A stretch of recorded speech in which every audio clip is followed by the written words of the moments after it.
Señoras, señores, muy buenas noches.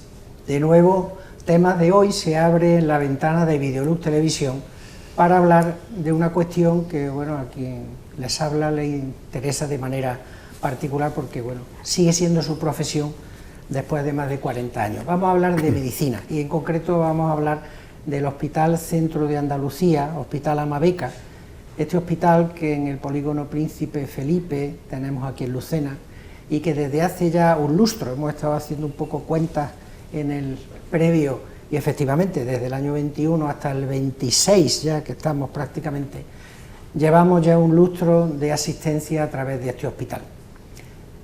Amabeca ya ha venido a esta casa y ha explicado un poco los principios de la gestión que hizo, de cómo se arrancó. Ahora ya con la perspectiva de 5 años pensamos que se puede volver a hablar de lo que se ha conseguido, pero siempre entiendo mirando y pensando en lo que se va a hacer, que es lo importante. Lo que se ha hecho ya está hecho y lo importante es qué proyectos, qué planes o qué tipo de iniciativas se pretenden en los próximos años. Aquí a mi izquierda tengo a Antonio Escribano. Antonio, muy buenas. ¿Qué tal? Muy buenas.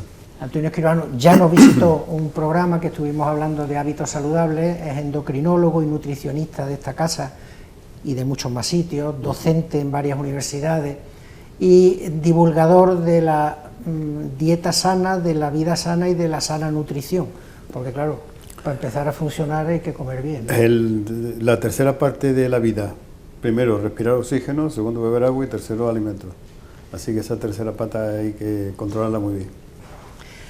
A mi derecha, José Antonio Martín. José Antonio. ¿Qué tal, Rafael? Encantado. Estamos con José Antonio Martín, que es médico internista y coordinador del área de medicina, de todo lo que es el entorno médico, de las especialidades médicas de esta casa. La medicina interna es la columna del hospital, el soporte del hospital. Ya empieza a moverse muchas más patologías que desde que tú arrancas al principio, que llevas ya tiempo en la casa, hasta ahora habéis aumentado mucho el número de pacientes y la asistencia. Ha cambiado no solamente el número de pacientes, sino efectivamente en la cantidad y calidad de la patología y de la atención también que damos, ¿no? Realmente esto al principio, a arrancar siempre es difícil, pero van apareciendo pacientes, se van viendo que respondemos, se van viendo bien atendidos, que nos coordinamos perfectamente con todas las áreas, como tú has dicho, como una columna. Entonces, el internista siempre es el centro de la medicina, ¿no? Yo me acuerdo, mis profesores siempre decían que el fundamento de la medicina es la medicina interna al final, ¿no? Donde empezamos. Entonces nosotros nos coordinamos con todo y al final somos capaces de dar servicio cada vez a más pacientes, lo cual es un proyecto precioso, ¿no? Uno de los momentos más agradables de mi vida han sido dos, ha habido varios, pero vamos, uno de ellos cuando mi hija pequeña decidió hacer medicina, estudió medicina. Y el segundo momento cuando decidió hacer medicina interna. Sí. Entonces por fin dije, un médico en la familia. Yo tengo un cuñado que es urólogo, yo soy otorrino, andamos por ahí en las interioridades, pero el internista es el que globaliza todo en definitiva, ¿no? Pero hay especialidades médicas también, como por ejemplo digestivo. Carmen, muy buenas. Buenas. Carmen Zafra, digestivo, lucentina, conocida en Lucena de sobra. Tiene su actividad repartida entre el Hospital Infanta Margarita de Cabra, esta casa, Amabeca y su consulta privada. La digestivo que tú empiezas hace ya años con la de ahora ha evolucionado, claro. Sí, sí, claro. Ha evolucionado muchísimo, sobre todo en el tema, yo creo que ahora mismo lo que más estamos haciendo hincapié en el tema de la prevención de cáncer de colon. Y bueno, aquí en el hospital, desde que empezamos hasta ahora, empezamos primero con, pues empezó un especialista, ya somos 3, y abarcamos pues toda la patología digestiva, hacemos endoscopia intervencionista y apoyados por medicina interna en la hospitalización. Así que, pues nada, vamos creciendo y con cada vez con más actividad. Hemos dicho que básicamente la idea de lo que vamos a hablar hoy es un poco de dónde venimos y sobre todo hacia dónde vamos, es un poco la idea, hacia dónde vamos, ¿no? ¿Qué fue un poco lo que encontrasteis cuando llegasteis ya hace, bueno, el hospital va a hacer ahora, repito, en el 26, 5 años, pero bueno, algunos hemos incorporado más antes, más después. En definitiva, desde ese inicio hasta hoy, ¿dónde arrancábamos y a dónde hemos llegado en cada una de vuestras parcelas? Hombre, en el campo de la nutrición cuando yo entré prácticamente no existía como tal, ¿no? La especialidad mía es endocrinología y nutrición, pero el 95% de todos los endocrinos se dedican a la endocrinología y a la nutrición no se dedica casi nadie. Entonces yo fundamentalmente centré el campo ahí y introdujimos pues lo que son las técnicas más modernas de valoración de la composición corporal. El tema del sobrepeso y el tema de la obesidad, lo primero es que hay que perfilarlo muy bien, hay que diagnosticarlo. Y eso tecnológicamente hoy día existen aparatos muy interesantes, ¿no?, de bioimpedancia, sobre todo tetrapolares, que ya miden ángulos de fase y miden, pues, situar a una persona exactamente en dónde está el problema. Con esto hay siempre muchísimas, con el tema del sobrepeso y la obesidad, es algo muy difícil de evaluar, en el sentido de que mucha gente tiene sobrepeso, tiene obesidad, pero creen que no. Es más, creen que no es justo que lo tengan, ¿no? Entonces yo constantemente me encuentro en la clínica todos los días. Bueno, yo sí peso 120 kilos, pero realmente yo no como para 120 kilos. Pero claro, en el momento que tú muestras, no, pues mira, la grasa está aquí, o sea, es como el que dice que no tiene dinero y sin embargo la cuenta corriente sí tiene, ¿no? Pues eso se hace hoy día muy bien. Y luego el metabolismo, el famoso metabolismo que todo el mundo estima que no tiene metabolismo o que no gasta nada y demás. Tenemos tecnología del consumo de oxígeno para saber exactamente cuánto gasta cada uno. De manera que la evaluación que antiguamente se hacía solamente con el índice de masa corporal, que era algo muy simple, estatura, peso, pues eso ha quedado absolutamente desfasado. Entonces nosotros ya pues hay gente a lo mejor que pesa mucho, pero tiene mucha masa muscular, gente que pesa tanto, pero tiene mucha grasa, y tecnológicamente, incluso con el ángulo de fase que hacemos ahora, pues medimos la resistencia de las membranas celulares y vemos de posibles patologías que pueda haber dentro de este campo, localizaciones, etcétera, ¿no? De manera que el campo se ha ampliado muchísimo y últimamente pues yo estoy haciendo alguna cosa nueva que es algo que podemos llamar neuronutrición, ¿no? Neuronutrición, ¿qué es? Pues muchas de las patologías de salud mental que hoy día están tienen un origen en un déficit nutricional específico, a veces de aminoácidos, porque los aminoácidos son los que generan los neurotransmisores, y los neurotransmisores, como yo digo siempre, son los músicos del cerebro, ¿no? La psicología, el director de orquesta, pero si no hay músicos no funcionan bien. Y en ese sentido es muy novedoso que estamos introduciendo alguna cosa relativa a ese tema. Todavía muy incipiente, pero con el tiempo irá adquiriendo mucho más énfasis. Por supuesto la nutrición deportiva, ¿no? También hay gente que quiere hacer deporte o que de alguna manera quieren ver cuál es su situación morfológica o tal, para poder perder, ganar, etcétera, etcétera.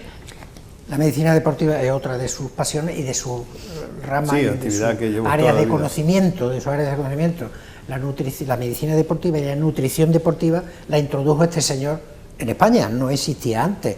Este señor, para los que nos gusta el fútbol, es el que diseñó la famosa sopa del Sevilla Club de Fútbol, ¿os acordáis? De aquel Sevilla que ganaba Copa de Europa, aquella papilla que tomaban después del partido y todo ese tipo de cosas. Sí, en medio del partido, después del partido. En medio también, el descanso. Sí, claro, eso era fundamental. Sí. Y luego, hoy día, bueno, yo soy ahora catedrático de nutrición deportiva, soy el único catedrático de nutrición deportiva que hay, prácticamente en Europa, porque tengo la de endocrinología y la medicina deportiva también como especialidad, o sea, medicina de la educación física y del deporte. Y empecé hace mucho tiempo, pero cuando realmente pues aquello salió muy bien fue en el Sevilla, ¿no? Sevilla empezó, que el Sevilla estaba bajando a segunda, subiendo a primera, tal igual, y de pronto desde que empezamos con esto ganó 7 copas de la UEFA. La gente lo atribuyó a... Yo daba, y lo sigo dando, ¿no? Porque luego estaban 27 equipos en la selección española, de fútbol, de baloncesto, en Europa, en muchos lados. Muchas veces con mi hijo Antonio, últimamente con la selección de Armenia también hemos hecho alguna cosa por ahí. Entonces, el fútbol tiene un problema, es el minuto 70. A partir del minuto 70, los depósitos de glucógeno se deterioran mucho, se bajan mucho, entonces empieza el metabolismo de la grasa. Y el metabolismo de la grasa ya no es tan brillante como el de los hidratos de carbono para las acciones puntuales rápidas, ¿no? Pero claro, yo hacía hidrato de carbono, 4 cosas muy simples en el descanso. Y eso prolongaba un poco el esfuerzo. Evidentemente nunca pude mostrar con una biopsia en mitad del partido que aún estaba de glucógeno, pero El Sevilla fue el equipo durante 5 años que más goles metía a partir del minuto 70. Luego aquello fue evidente, ¿no? A raíz de ahí, pues la cosa empezó, y ahora pues casi todos los equipos tienen gente dedicada a esto, la mayoría utilizan cosas que yo he publicado, que yo he hecho, y bueno, pues como tú dices, yo te agradezco eso, ¿no? Que introduje mucho lo que es, en muchos sitios me lo dicen, ¿no? El tema de la nutrición deportiva y la nutrición en el fútbol, que luego lo hemos ido aplicando a un montón de cosas, ¿no? Porque hay muchas actividades que no son deporte, pero que son deportivas, entre comillas, el ballet, el cantante, hasta políticos. Claro, muchas veces le pongo estructura de alimentación a los políticos, que se come antes de un meeting, si tienen que dar 3 mítines, cómo se hace, bueno, esto ha derivado, y películas, ¿no? Que junto con Antonio hicimos la película de la Sociedad de la Nieve, ya es la 7ª película, y ahora estamos pendientes ya de otra, de acondicionar a los actores físicamente a cómo tienen que estar en relación al personaje que hacen. Eso también es nutrición, o sea, nutrición tiene un abanico enorme. La Sociedad de la Nieve es la película que narra el accidente de los Andes, del avión, entonces claro, este señor fue el que realmente dio credibilidad a la película, y mi hijo Antonio, y su hijo Antonio, que ahora intervendrá. Los que nos gusta el fútbol, vemos vídeos vintage de partidos de hace 20 años, no tiene nada que ver, o sea, la velocidad a la que se iba y a la que se va no tiene nada que ver, es como 10 veces más acelerado. Pero claro, la nutrición hay que adquirirla por el sistema digestivo. ¿Qué podemos hacer por nuestro sistema digestivo para que sea lo más sano posible, a grosso modo? Bueno, pues ahora mismo pues, lo que lleva hábitos de vida saludables, intenta, pues eso lo sabe mejor el doctor Escribano que yo, pues nosotros en realidad somos aparato digestivo, pero no nos dedicamos a la parte de nutrición. Cuando tenemos algún problema de intolerancia alimenticia, de problemas de alergia, casi siempre derivamos a especialistas que saben más de eso que nosotros. Nosotros nos dedicamos más a la patología. Y si hay una patología, pues tratar esa patología. Si ya necesitamos de ayuda de los nutricionistas, pues se lo derivamos. Desde el punto de vista nuestro, nosotros podemos aconsejar, ¿no? Aconsejar para prevenir enfermedades, que yo creo que ahí es el problema de hoy en día, que es que estamos tratando y no estamos quedando un poco corto en el tema de la prevención. Todavía la gente no está mentalizada en el tema de lo importante que es la alimentación para prevenir las enfermedades, sobre todo en el cáncer, ¿no? Ya sabemos que hay estudios que están demostrados por el consumo de carne roja, con el cáncer de colon, el tabaco con el cáncer de páncreas, cáncer de esófago, pues el tema del deporte, el estrés, el manejo del estrés. Pues todo eso son consejos que damos en la consulta, cuando ya nos quedamos cortos y necesitamos la ayuda por problemas de pacientes en los que, sobre todo pacientes con problemas funcionales digestivos, en los que ya hemos descartado una patología orgánica, ¿no? Donde ya intervienen problemas de motilidad, problemas de disbacteriosis. Pues ahí nosotros nos quedamos un poquito cortos y derivamos a esos pacientes a nutricionistas, que ahí juegan ellos con su nutrición. Claro. Y sintomáticamente es como lo mejoran. Ahí nosotros, digestivo se queda corto, pero tenemos aquí además una cosa yo se lo digo mucho a los pacientes que creen que tienen un problema digestivo, ¿no? Y le digo, mira, vamos a ver, eso es como si tú crees que te duelen los pies y lo que tienes es un mal zapato. Cambia el zapato y se acaba el dolor de pie. Pues muchos pacientes... Yo siempre digo que el sistema digestivo es el segundo cerebro, donde más serotonina se produce en el sistema digestivo. Y muchas veces el estrés, pues aunque nos pensemos que estamos tranquilos, que no tenemos ningún problema, pero es que el estrés lo interiorizamos y al final pues se somatiza, y somatiza pues casi siempre en el sistema digestivo. Hacemos todo el estudio que hay que hacer, porque evidentemente hay que descartar causas orgánicas, pero pues ahí ya entra el problema, pues motilidad, que hasta ahora está difícil de medir, ¿no? De los trastornos de la motilidad, y problemas de componentes de la bacteria y por supuesto de la digestión, ¿no? Porque con los años, igual que se estropea el cuerpo, pues se estropean también las enzimas digestivas. Lo que yo digo es que conforme nos vamos poniendo viejos, pues vamos perdiendo enzimas digestivas y hacemos la digestión peor. No, un niño chico se come de todo en un cumpleaños y no se pone malo, y nosotros comemos un trocito de chorizo y nos ponemos malos. Entonces, evidentemente, el sistema digestivo se va envejeciendo y las enzimas pues se van estropeando. Y ahí hay un trastorno pues, multifactorial que da muchos problemas, que en la consulta mía en particular pues será un 60 o 70% de los pacientes son funcionales. Funcionales me refiero a que no tienen una patología en la que yo le pueda poner un tratamiento y curarlo, ¿no? Sino que hay que echar mucho rato con el paciente en la consulta para que se vaya tranquilo, porque ya nosotros no solo tenemos que curar, sino que tenemos que aliviar muchas veces, ¿no? Entonces el paciente se tiene que ir tranquilo a su casa, de que no tiene una enfermedad importante, hay que tratarlo sintomáticamente y mejorarle un poquito la calidad de vida, porque es verdad que a veces tenemos que utilizar pues, incluso antidepresivos a dosis bajitas para controlar esos síntomas.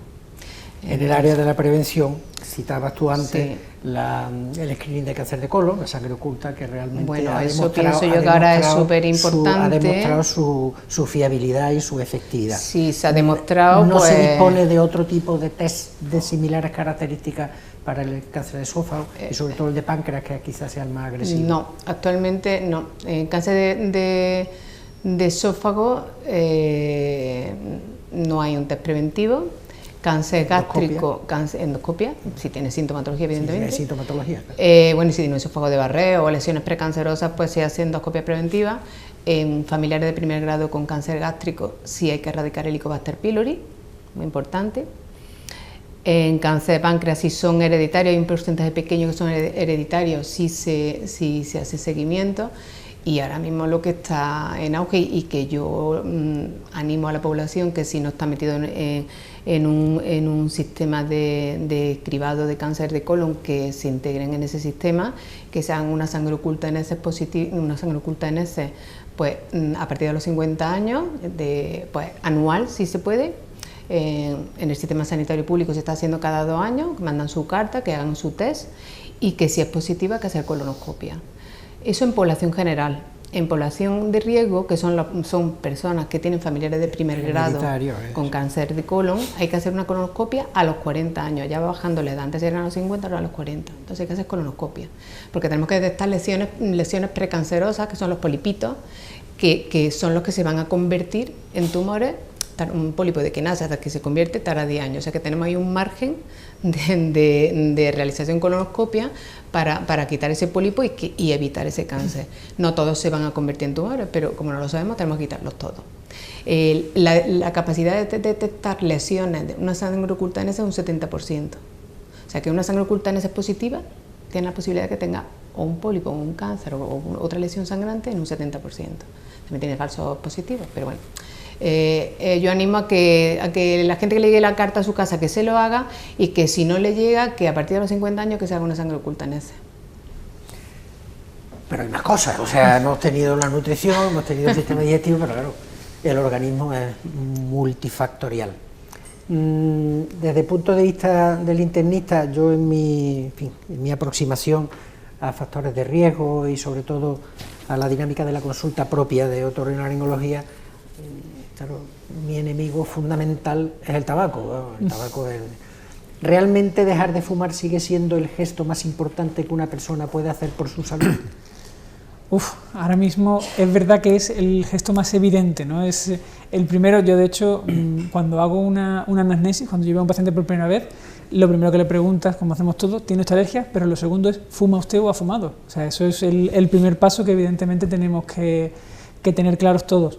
Pero todo lo demás también. A mí me gusta lo que has mencionado, Rafael, porque los factores de riesgo cardiovascular, que es algo también en lo que nosotros como internistas nos centramos mucho, que también nos gusta, es la otra pata, ¿no? en la que uno, más que nada porque, igual que pasa con el cáncer de colon, que aunque ya está más sonado y ya la gente sabe que se tiene que hacer su screening, o yo creo que lo van escuchando un poquito más, el tabaco es algo que yo creo o espero que la gente ya lo conoce. El problema es la parte que no conoce, ¿no? La gente que tiene todos esos factores de riesgo que no están controlando, que no saben que están ahí y que están poquito a poco también dando paso o pie a una patología que a casi la misma distancia que el cáncer puede también generar un deterioro en la calidad de vida o directamente el fallecimiento, ¿no? Entonces yo creo que tenemos que juntar todas esas patas, ¿no? Que ahí es donde está también el internista, que intentamos juntar todo eso. Y en grosso modo, ¿qué factores serían los que habría que considerar como factores saludables en el hábito de vida? Bueno, nosotros evidentemente, y la verdad es que aquí yo creo que ha juntado precisamente la mesa idónea para esto, ¿no? Porque precisamente, hombre, hemos hecho bien el tabaco, que así que nos falta un neumólogo, ¿no? Pero yo creo que eso también lo ves tú mucho en tu consulta. Y la segunda pata, por supuesto, es la nutrición, es cómo se alimentan, porque además nosotros hacemos de primera base, ¿no? El paciente llega con cualquier otra cosa, pero nosotros no nos cortamos, una analítica, unas preguntas y ya puedes detectar colesterol, puedes detectar problemas de hígado, puedes detectar cualquier otra cosa y ahí ya puedes ir dirigiendo, ¿no? La alimentación, por supuesto, el consumo de alcohol, que cada vez también estamos otra vez pasando por una fase en la que le hemos dejado de dar importancia y no estamos viendo, y cada vez lo vamos viendo y lo vamos viendo todos, el hígado graso no alcohólico, que ya ha cambiado de denominación, pero bueno, seguimos un poco llamándolo así por facilidad, con el tema del consumo de grasa, del tema de la alimentación. Eso ahí es un factor de riesgo que es del que no estamos atentos y que ahí puede cambiar mucho las cosas. Porque, digamos, estos son los factores que una persona puede modificar para bien o para mal en sus hábitos habituales de vida. Pero claro, luego hay enfermedades que aterrizan y aterrizan. Otro elemento de vuestra actividad actual, un poco incluso sacando a colación mi hija en concreto y mi yerno, que también son internistas, las enfermedades autoinmunes. Realmente eso en vuestra cartera ahora mismo de servicios le tenéis una especial atención, porque eso es todo un mundo que hasta hace unos años enfermedades hay un poco, ahora ya sí se sabe el fundamento y la etiopatogenia de las mismas.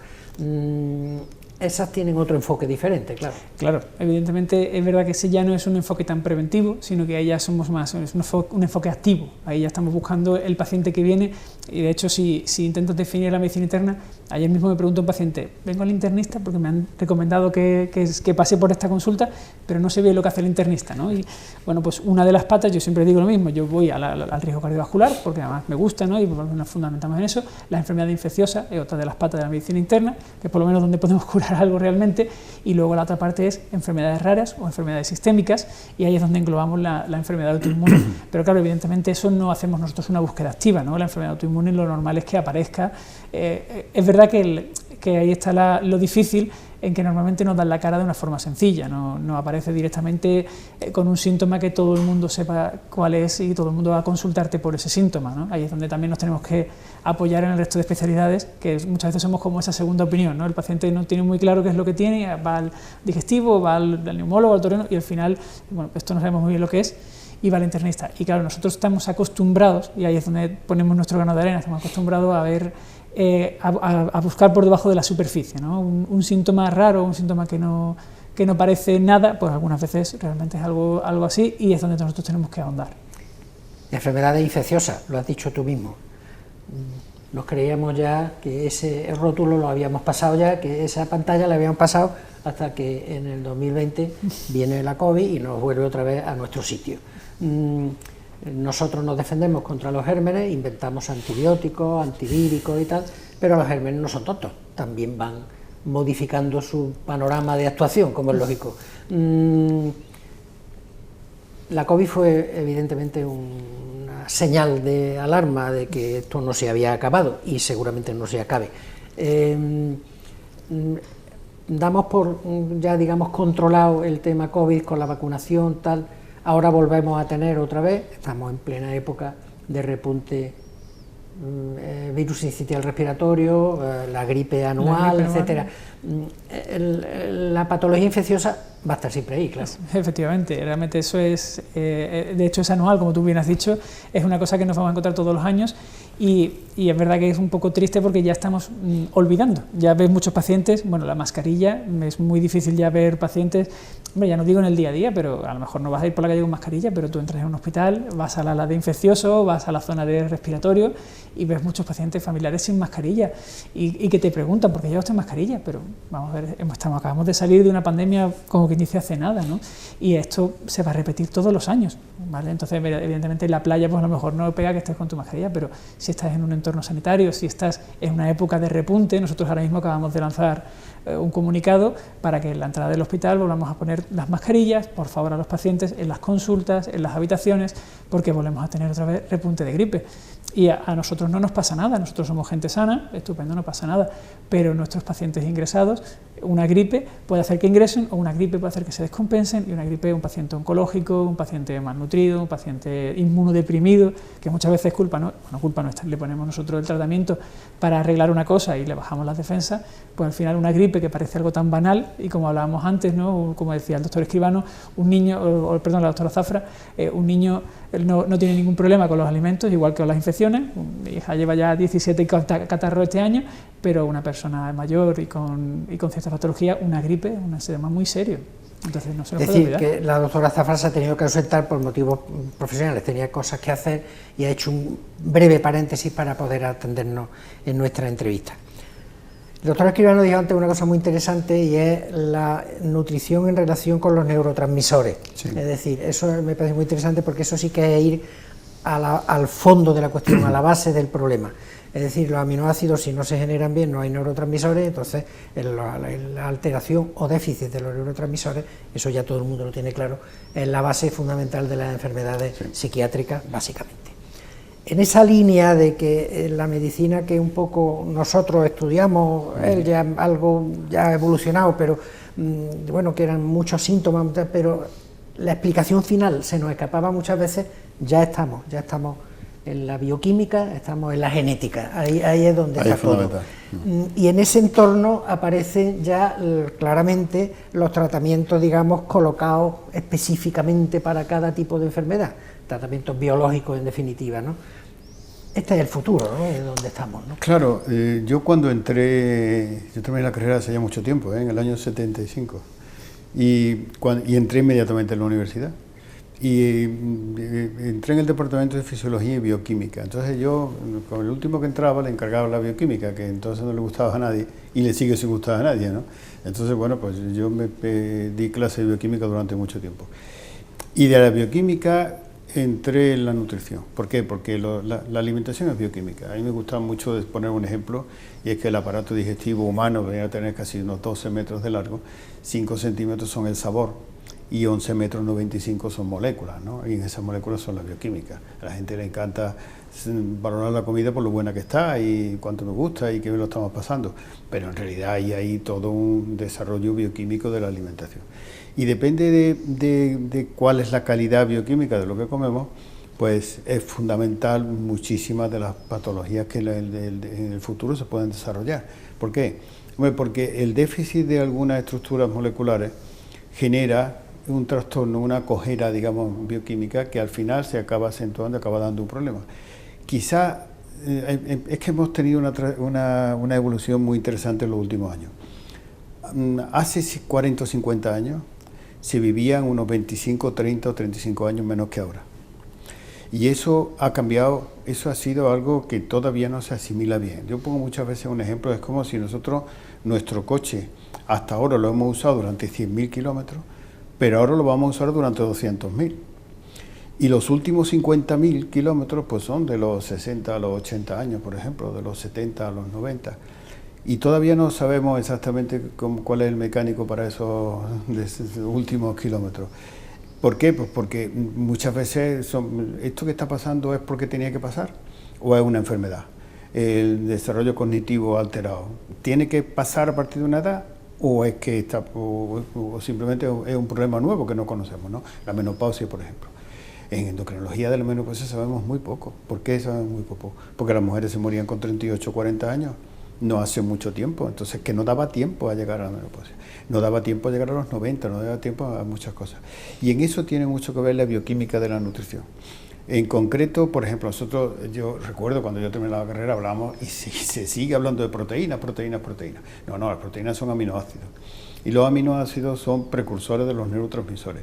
Y hay alimentos que llama valor biológico alto, que tienen todos los aminoácidos esenciales. En el planeta hay unos 500 aminoácidos, nosotros necesitamos 20, de los cuales 8 o 10, dependiendo de edad y momento, son esenciales. Esos son los que generan los neurotransmisores. Y los neurotransmisores son los que van a generar muchos aspectos de la memoria, de la conducta, de situarse bien en el entorno en el que uno vive. Por eso se generan muchas veces depresiones, muchas veces se genera ansiedad. Claro, eso viene de la alimentación. Y si la alimentación no está enfocada en ese sentido, con cierta rigurosidad, tampoco sin obsesionarse, tampoco hay que ser un obsesivo, pues se acaban generando situaciones que al final son un problema. Por ejemplo, esto de la salud mental, ¿no?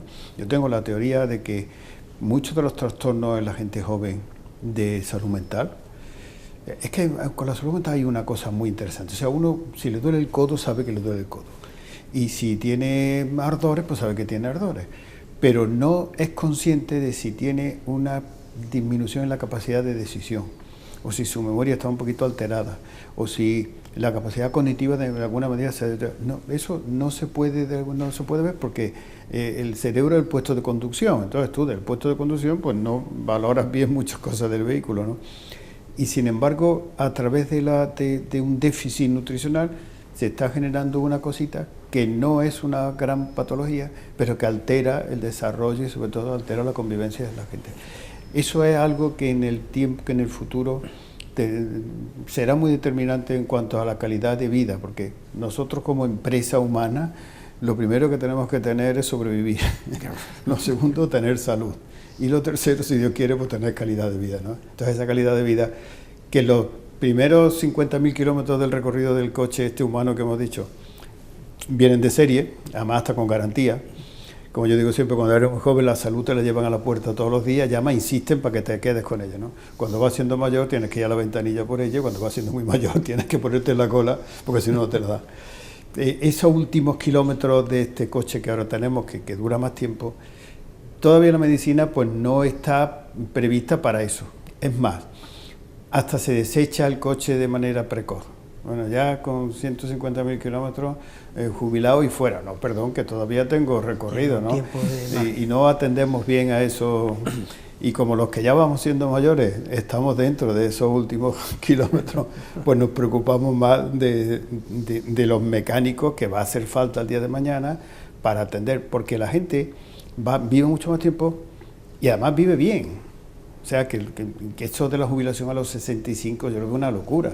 Hombre, para ser bombero evidentemente, pero para cosas intelectuales no, porque la jubilación se puso a los 65 por el canciller alemán Bismarck, que dijo, bueno, a los 65, como no viven más que hasta los 60, el que llegue le pagamos pensión, a ver quién llega. Pero es que ahora se llega. Y sin embargo no se ha reajustado eso, ¿no? Y la gente entra en muchas situaciones depresivas y demás por pensar que la vida es una meseta, un ascenso, una meseta y un descenso. No. La vida es una cuesta arriba.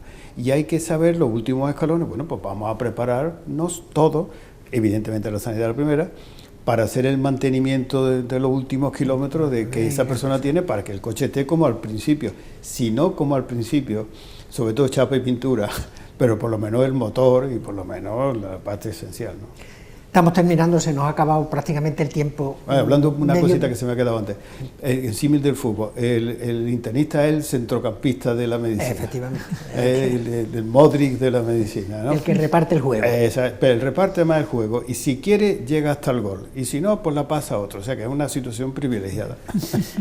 30 segundos para hablar un poco de los tratamientos biológicos en el panorama de la medicina interna. ¿Ese va a ser el camino del futuro? Ese es el futuro ahora mismo, para todas esas enfermedades que estamos viendo ahora, que parecen que cada vez entendemos menos, que intentamos entender más, y sobre las que tenemos que empezar a poner tratamientos cada vez más complicados, evidentemente. Empezamos hace ya muchos años con el tema de los inmunosupresores más sencillos, y ahora ya estamos yendo a dianas específicas, lo que estábamos hablando, de biología molecular, de ir específicamente hacer cada vez menos daño y sin embargo atacar cada vez más a la patología concreta. Evidentemente ese es el futuro.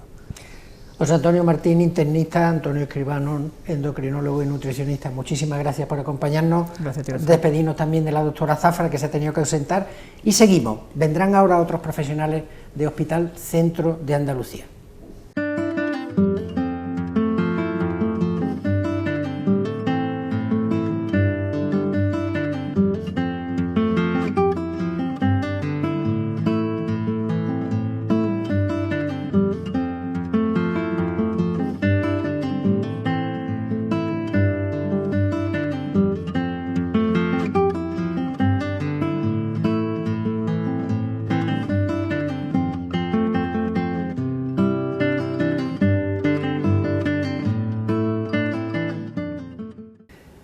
De nuevo en el Hospital Centro de Andalucía, Amabeca, para hablar de otra rama de la asistencia que se hace en esta casa.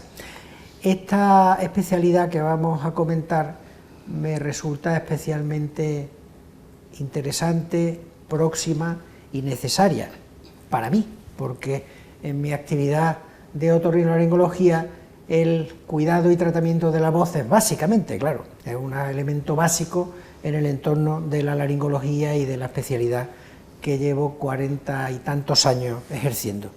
Y para ello tenemos a la mejor de las mejores de esta casa, María Ángeles López Romero, que es nuestra logopeda, que es la que se encarga de esa salud de la voz. Porque la voz hay que cuidarla, claro. Entonces, 3 normas, hay muchas más, pero sí. ¿Qué le aconsejaríamos a un paciente genérico?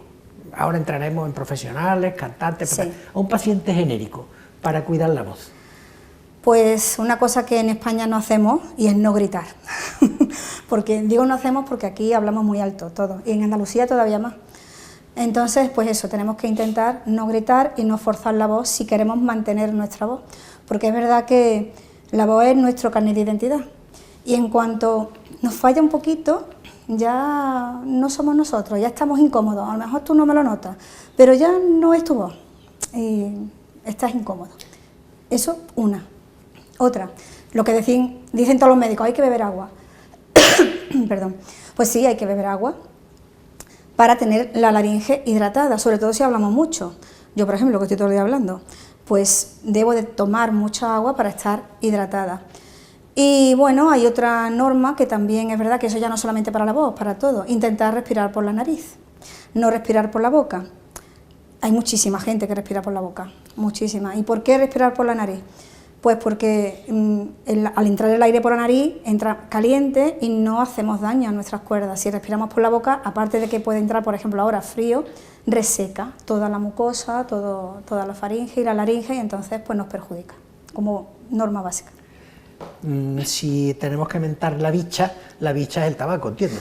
Hombre, sí. Es el colmo de los Eso colmos. también, pero claro, eso es que ahí, bueno, yo digo que soy la presidenta de la Liga Antitabaco, porque es verdad, pero no solo el tabaco, los vapers, que la gente piensa que los vapers no pasa nada porque no tienen nicotina, no, el vapor es agua hirviendo, señores, os estáis metiendo agua hirviendo, vapor de agua en la garganta, te estás quemando la laringe, entonces al final tiene el mismo efecto o incluso peor en las cuerdas vocales que el tabaco, así que por supuesto no fumar y no vapear tampoco. Reduciendo mucho, esto que voy a decir es una reducción inexacta como es lógico, pero los elementos fundamentales en la patología de la voz son un poco 2, básicamente.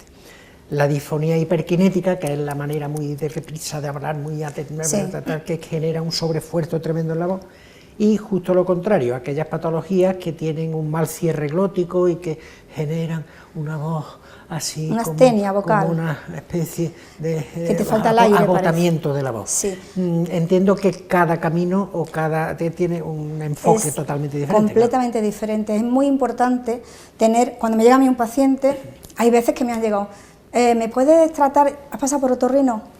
No, es que no. Lo primero es, yo necesito un diagnóstico, tengo que saber qué le pasa a ese paciente, si está apretando en la laringe, en el cuello, que es hiperkinesis. La mayoría son de hiperkinesis, pero también necesito saber si por el contrario es una fatiga vocal, es una parálisis vocal que deja una parálisis abierta, es que, claro, exactamente, porque el tratamiento es antagónico completamente. De hecho, si yo trato una fatiga cordal como si fuera una hiperkinesis, me cargo al paciente, le dejo sin voz. Entonces, fíjate si es importante tener un buen diagnóstico. Y luego otro fundamental elemento es, digamos, el propio paciente, es decir, el propio paciente en el sentido de que si estamos hablando de una persona, digamos, que no tiene un uso vocal profesional, de una persona que sí lo tiene, docentes, dependientes, comerciales, etcétera, etcétera. Y luego el tercer elemento, que sería profesionales ya de la voz cantada, porque la voz cantada es un mundo y la voz hablada es otro mundo. Eso es otra historia. Entra en ese trapo, que ese trapo es complejo. Ese trapo es muy complejo, sí, porque no todos los logopedas tratamos la voz y por igual, quiero decir, yo no puedo tratar a un paciente de voz hablada, o sea, un maestro, por ejemplo, que se queda sin voz, como que tiene un uso profesional de la voz, y dentro de la voz hablada a una persona, una mujer de 60 años que se ha quedado sin voz, que puede ocurrir, ¿por qué no? Se tratan de manera distinta también, porque esa mujer de 60 años que ya está en casa, que ya no, a lo mejor ya no va a trabajar, va a tener un uso de la voz diferente al que la tiene como profesional. Y la voz cantada es que es otra historia, porque ya se trata de aprender a utilizar muy bien su instrumento. Yo siempre le digo a mis pacientes, tu laringe es tu timbre, es como tú diferencias un piano de una guitarra, porque suenan diferentes, aunque las notas musicales son las mismas. Pues la laringe es tu instrumento. Un cantante tiene que conocer muy bien su instrumento para poder tocarlo y que consiga las notas, los acordes y las distintas virguerías que se hacen con la voz, pero eso es, dentro de que es un uso profesional, pero sea a otro nivel. Logopedia, voz, bien. Sí. Eso lo sabemos todos, pero es que los logopedas hacen muchas otras cosas. Entonces, dentro de esas muchas otras cosas, hay, pues, por ejemplo, en concreto, la rehabilitación o la generación de rehabilitación de trastornos de atención, rehabilitación también mediante cámara hiperbárica de algunas patologías concretas. El autismo, por ejemplo, eso lo hablamos el día del curso de la cámara hiperbárica. Vuestro campo ha ampliado enormemente la actividad y hablemos un poquito de las otras cuestiones que hacéis los logopedas y en concreto de ese proyecto ahí que está un poco en marcha de un posible centro de atención temprana en esta casa, en este hospital centro de Andalucía. Ahora mismo está en pañales ese proyecto, pero sí hay un proyecto en marcha de montar un centro de atención infantil temprana, un CAIT, privado en principio, para atender a pacientes de compañía, pero bueno, pues para atender a más pacientes, ¿por qué no? Y sí es verdad que el logopeda, tú me dices que el logopeda trabaja la voz, pero hay gente que no sabe que los logopedas trabajamos la voz, todavía nos siguen diciendo la R, o tu niño va al logopeda pero si habla bien, ¿no? Es que un logopeda trabaja muchísimas cosas, muchísimas, el lenguaje, por supuesto, la voz, el habla, que es la articulación, que es lo que siempre se nos ha asociado, pero hay otras patologías, por ejemplo en personas mayores, bueno, y no tan mayores, un ictus, se pierde la capacidad de hablar, se trabaja el lenguaje. Un bebé recién nacido que tiene frenillo, se hace una frenectomía y se rehabilita ese frenillo. O sea, el logopeda en realidad es como un fisio, no es un fisio, evidentemente, pero yo siempre digo, de aquí para arriba, de cuello hacia arriba, cáncer de cuello y mandíbula, o sea, es la rehabilitación de la musculatura, de toda la musculatura, de todas las estructuras que hay en cuello, boca, lengua y todo lo que implica. Por ende, la voz, el lenguaje, el habla, todo eso, muchas cosas. Creo que todavía la logopeda es esa gran desconocida, pero poco a poco se está haciendo en su sitio. Y digo poco a poco porque pienso que la gente ya sí que va sabiendo un poquito más, pero que hay que darle más voz, valga la redundancia. Nunca mejor dicho. De hecho, María Ángeles lleva una actividad profesional también docente en la Facultad de Málaga, en el grado de logopedia. El contacto con los alumnos no te activa de alguna manera, ¿no? Es que me gusta mucho la enseñanza, soy muy pedagógica también, incluso en mi consulta también soy muy pedagógica, me gusta explicar siempre a los pacientes, mira, este ejercicio lo hacemos por esto, por esto, por esto.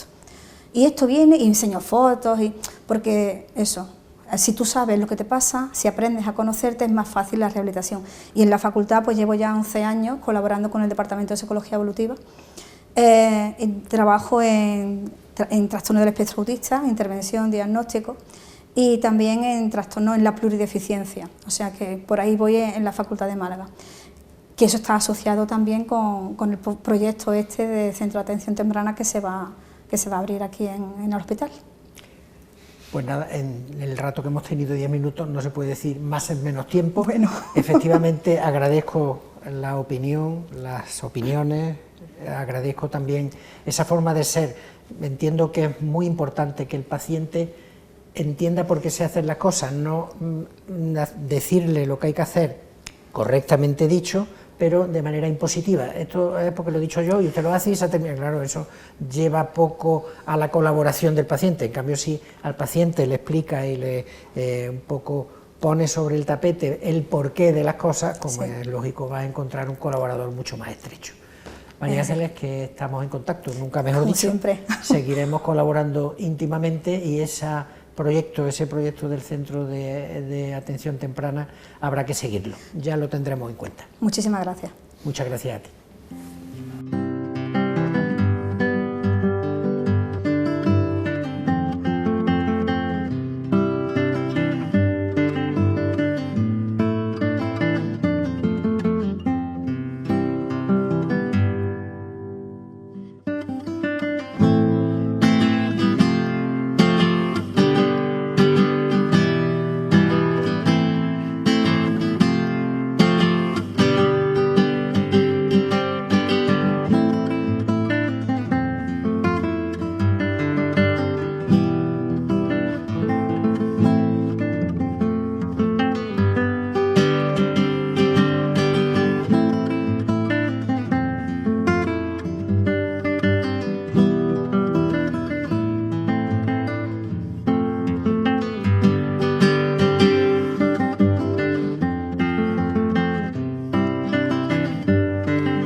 Bien, continuamos en esta visita que estamos girando al Hospital Centro de Andalucía, Amabeca, en Lucena.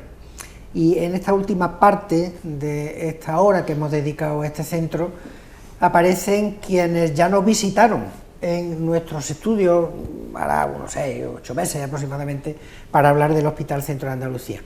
De un lado, su director médico y médico internista también, igual que José Antonio Martín, que ha venido antes, Antonio Escribano. Muy buenas. Buenas noches. Muchísimas gracias por acompañarnos de nuevo. Antonio Escribano, que tiene el mismo nombre y apellido de un señor que estaba ahí sentado justo en esta silla antes, que es justo su padre. Correcto. Qué alegría siempre hablar con tu padre, porque es un sabio, ahora que no nos oye. Ahora que no nos oye.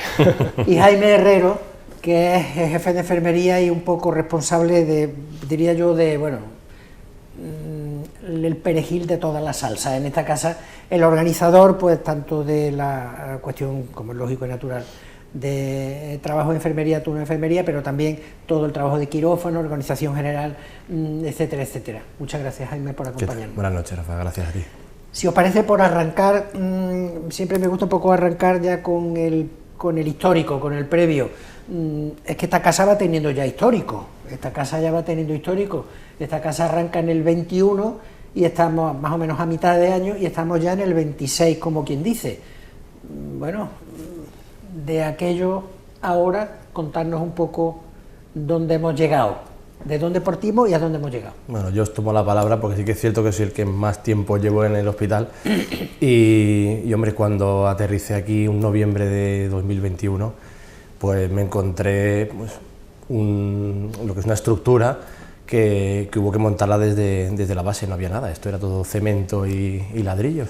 Entonces, desde lo que es la estructura, el equipamiento, el montaje de los servicios, la distribución del personal, los circuitos, son y claro, todo eso en un enclave que es el hospital con toda la seguridad que lleva, porque al final estamos trabajando con pacientes y entonces esa es una de las premisas que desde el minuto 1 he querido inculcar en este hospital, que es siempre en el centro el paciente y la seguridad. Entonces, todo eso, toda esa organización y toda esa gestión, pues ha llevado mucho trabajo y son 5 años y estos son los frutos de todo eso que hemos ido sembrando con un gran equipo, ya no solo a nivel tecnológico y de estructura, sino un gran equipo humano. Todos los profesionales, desde los departamentos de enfermería, médicos, todo el equipo auxiliar, en fin, empresas externas que colaboran con nosotros. Es un gran equipo humano y eso siempre es de agradecer. Y eso es lo que se cuenta en este hospital y de hecho los pacientes me lo transmiten, que el nivel humano que le transmiten aquí porque al final se cuenta que un hospital se da como por hecho que los profesionales ya saben hacer su trabajo, pero esa parte humana que no se trabaja desde las facultades, de otros puntos, sí que es cierto que aquí se tiene ya, es innata en los profesionales, entonces es como que funciona mucho, va mucho más rápido, o sea, por lo menos esa parte te la vas ganando, y eso la gente lo percibe y como un sitio, además, no solo como un hospital, sino como que estás en tu casa, como que te sientes a gusto. Y bueno, ahora mismo en la fase en la que estamos en el hospital, pues hombre, es una fase muy bonita, estamos en constante evolución y crecimiento y apertura de nuevos servicios, que luego ya Antonio nos irá contando. Y bueno, yo, como siempre, ofrecer todo lo que se pueda a la ciudadanía, a todos los pacientes que vienen aquí, que estén como en su casa, porque es verdad que esto es un gran hospital. Y desde ese inicio que relata Jaime en el año 21 a la situación actual, grosso modo, bueno, ¿qué servicios se ofrecen a fecha de hoy en Amabeca? Bueno, hemos, como bien ha dicho Jaime, que ha estado desde el principio, se ha ido evolucionando sobre las distintas especialidades. Se comenzó con una cartera interesante de especialidades, pero obviamente hemos tenido que ir a más. Hemos visto cómo los pacientes demandaban estos servicios y conforme a eso hemos ido haciendo crecer el hospital, tanto en especialidades como en áreas de pruebas de imagen, etcétera. Ahora mismo contamos con más de 30 especialidades entre médicas y quirúrgicas y con una actividad muy completa y una cartera de servicios muy interesante que incluso en hospitales de primer nombre no se tienen. Tenemos especialidades como neurofisiología, que no está en muchos hospitales instaurada y sin embargo es muy interesante para todo el tipo de pruebas como electromiograma, electroneurograma. Tenemos cirugía oral y maxilofacial, que de hecho uno de los últimos fichajes que hemos incorporado recientemente, que un poco en unión con la otorrino, en donde no voy a mencionar nada porque aquí tenemos al maestro, pues obviamente completa y cierra muchas veces el círculo de esa parte de cabeza. Hemos incorporado pruebas de imagen, ortopanto, que la ortopantomografía pues obviamente es una técnica que pues se lleva mucho en la parte dental, pero es verdad que llevado a este hospital donde no tenemos esa prueba, pues nos da todavía a crecer en estos pasos. Seguimos desarrollándonos en la unidad de medicina hiperbárica, en la unidad de neurorehabilitación, en la disfagia, en relación también con la parte de medicina física y rehabilitación, y bueno, en todas esas áreas que vamos viendo que hay una necesidad, que el paciente lo demanda. Como hemos dicho antes con el doctor José Antonio Martín, en medicina interna creo que hemos crecido mucho, podemos ver ahora pacientes con más complejidad. ¿Por qué? Porque precisamente nos vamos desarrollando en medicina interna, como ha dicho el doctor Martín, es un bloque grande en el que nos vamos nutriendo de las distintas especialidades y el crecimiento de todas esas especialidades hace también que se consolide tanto la especialidad de medicina interna como el hospital para poder llevar pacientes complejos. Por tanto, se ha mejorado lo que había, se ha ampliado toda la cartera de servicios con nuevas especialidades y ahora, digamos, vamos sobre el impacto de los pacientes que entran por la puerta, es decir, se asisten pacientes privados, pacientes de compañía y conciertos con la Seguridad Social. Entonces, en esta cuestión, digamos, definamos qué tipo de perfiles o qué tipo de porcentajes más o menos ocupan cada una de esa llegada de pacientes y sobre todo en relación a los conciertos con la Seguridad Social, que siempre, poco de formación profesional o por hábito normal, los asociamos con conciertos quirúrgicos, pero bueno, hay más opciones y más posibilidades. Entremos por ahí. Bueno, si bien es cierto que actualmente principalmente los pacientes que acuden a este centro son de compañía, de aseguradora, pero hemos tenido, a raíz de la apertura de la unidad de media y larga estancia, hemos tenido también una subida de paciente privado que va demandando también no solo las consultas, sino ciertos procedimientos quirúrgicos, estancias ya de recuperación, de ese alivio familiar para que puedan también esas familias descansar relativamente cuidar a ese cuidador también, que también es necesario que reposen. Y bueno, a raíz de ahora también hemos entrado en un concierto quirúrgico que hemos cogido con varias provincias, y entonces ahora mismo actualmente nos estamos acogiendo a lo que es la zona de Sevilla, de Málaga y de Córdoba. Entonces bueno, yo creo que Antonio sí que puede profundizar más en esos asuntos porque es interesante. Sí, correcto, en la parte quirúrgica, bueno, ahora con el conocido acuerdo marco de procesos quirúrgicos impulsado por la Junta de Andalucía y el SAS, estamos dando un gran respiro a hospitales muy potentes con unas grandes listas de espera en procesos quirúrgicos, y ahora mismo estamos realizando, ya digo, listas de espera de multitud de procesos quirúrgicos, tanto del área de Sevilla, concretamente de Osuna y de Écija, de Cabra, de nuestro vecino de Cabra, y también de Antequera. Bueno, pues estas 3 provincias limítrofes. Veníamos el año pasado a hacer un gran concierto con Jaén. Bueno, pues vemos consolidada la confianza que hay por parte de todas las provincias limítrofes para con nosotros. O sea, nos asentamos como un hospital de referencia en la subética, y creo que bueno, todos estos acuerdos y toda esta confianza que deposita el SAS sobre nosotros, pues es obviamente un punto para sentirse orgulloso, porque obviamente sentimos que respondemos sobre todo con la calidad, con la velocidad, con la rapidez y con la precisión que requieren pues todos estos pacientes de procesos muy complejos, porque tenemos procesos de lista de espera tanto las cataratas de oftalmología como las prótesis de rodilla, hombros. Vamos incorporando especialistas muy concretos de cada uno de los procesos que estamos abordando a nivel quirúrgico, pero como bien has dicho, no solamente de cirugía vive el hombre y esto el hospital, ¿no? Sino los procesos de lista de espera. Sabemos que hay un auténtico drama en relación con los procesos diagnósticos. No se puede llegar a un proceso quirúrgico sin tener un diagnóstico antes. Previo, esto es una secuencia temporal que es lógica. ¿Qué ocurre? Hay muchos procesos tanto de resonancia, pruebas de imagen, ecografías, electromiogramas, como hemos dicho antes, pero también los procesos de endoscopias, que tenemos tantos problemas.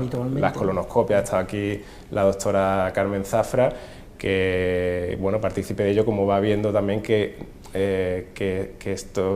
toda la problemática que hay ahora con muchas esperas, pues nosotros la vamos resolviendo, bueno, pues a nivel de compañía y a nivel privado, pero está en proceso también otros procesos de lista de espera de este tipo de pruebas diagnósticas. Volvemos a lo de antes, y es que efectivamente la posibilidad de ampliar colaboración con el SAS, es decir, los conciertos, que fueran más allá de lo que es la propia cirugía, y se me ocurren dos ítems, dos conceptos. Básicamente la posibilidad, por ejemplo, de ofrecer urgencias.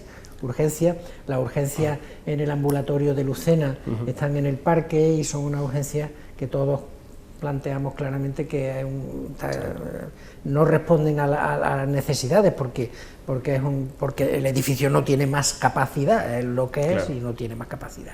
Entonces, una idea por ahí. Y luego un poco enlazando con lo que ha dicho Jaime, que es muy importante, esta casa ya tiene en marcha un programa de media y larga estancia. Ahora hablaremos de eso, que me parece interesantísimo, pero es que el tema de crónicos, por ejemplo, a nivel seguridad social tampoco está resuelto. Los hospitales de agudos, Cabra, Reina Sofía, Montilla, son hospitales de agudos por definición, pero claro, hay pacientes de recuperación quirúrgica larga, oncológicos, patologías crónicas, que son pacientes que no están para estar en un hospital de agudos, pero tampoco para estar en su casa. Entonces, ese nicho de mercado en ese sentido, ¿está explorado?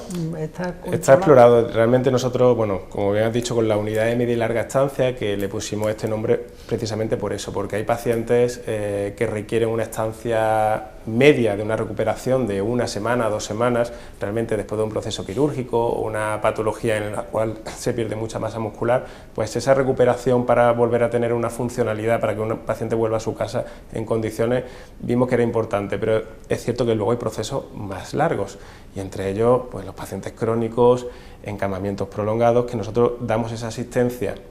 Dicho de alguna forma, hacemos como bueno, una especie de mezcla entre una residencia de alta complejidad y un hospital.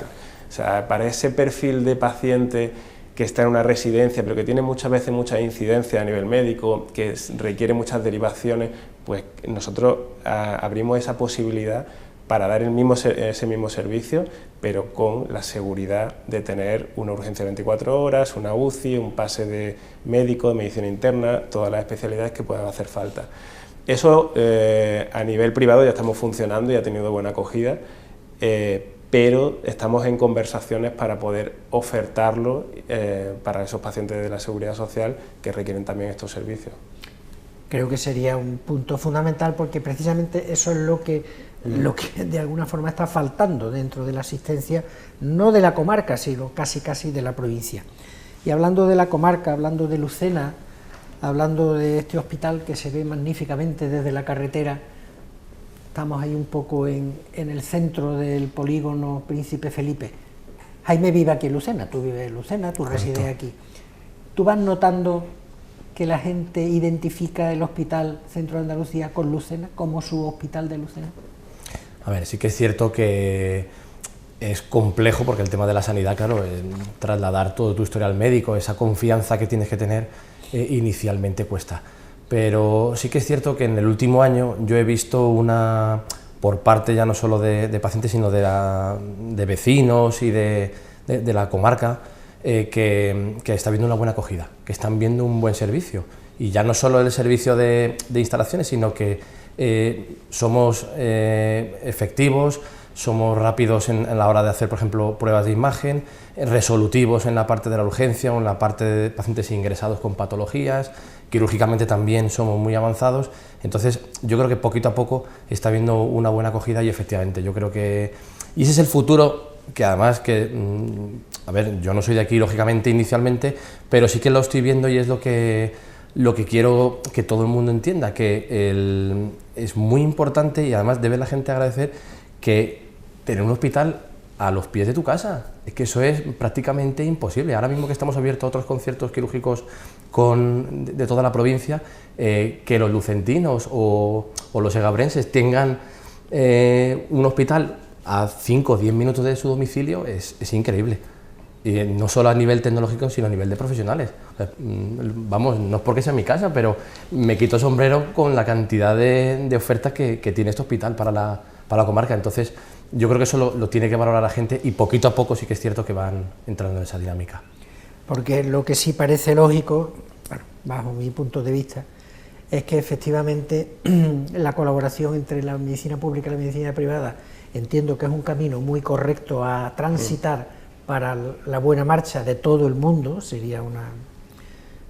Cada sitio tiene su momento y cada momento tiene su situación, pero que está claro que la colaboración entre ambas vías es lo ideal, ¿no? Sí, creemos que al final es una convivencia en la que, bueno, es que no consiste en yo soy más de sanidad pública, yo soy más de privada, es que al final somos los mismos médicos. O sea, lamentablemente en este país vivimos una situación en la que la escasez de médicos pues obviamente lleva a que tenga muchas veces problemas para el personal.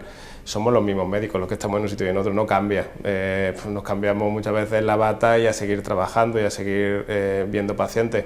No hay que olvidar que los hospitales públicos, o sea, los hospitales privados, perdón, son los que normalmente ven las aseguradoras, los funcionarios. O sea, realmente tenemos una aspiración también y un mantenimiento de toda esa sanidad pública a nivel de funcionariado. Bueno, ha habido mucha guerra en esto recientemente, pero que al fin y al cabo seguimos ofreciendo un servicio indistinto de donde estemos, tanto en la pública como en la privada, y creo que, bueno, enlazando un poco con lo que ha dicho antes Jaime, este hospital no está a la altura. Yo pienso que es el mejor hospital privado de la provincia, y en el momento en el que el lucentino se dé cuenta de que lo tiene, lo llevará por bandera. Me ha ahorrado el doctor Escribano la última pregunta que iba a hacer, que es justamente la referencia a la falta de profesionales. Eso es un elemento común a la sanidad pública, a la sanidad privada, es un elemento que ahí sí tendría la administración que, bueno, pues que de alguna manera preguntarse por qué 25.000 médicos españoles no están en España, están en otro sitio, y realmente un poco intentar que eso se revirtiera de alguna forma. Jaime Herrero, director de esta casa, director médico Antonio Escribano, muchas gracias por vuestra presencia, por vuestra conversación distendida e informativa y sobre todo por habernos admitido y habernos recibido en vuestra casa, que es esta, y la mía también, desde hace ya 5 años, en este Hospital Centro de Andalucía Amabeca de Lucena. Gracias y hasta siempre. Muchas gracias. Y a todos ustedes, pues como siempre, gracias por seguirnos. Un día más hemos sacado otro tema a nuestro tema de hoy, esperemos que dé interés, y el próximo miércoles de nuevo se abrirá la ventana de Videoluz Televisión a las 11 de la noche para de nuevo tratar otro tema que esperemos sea de su interés. Hasta entonces, saludos.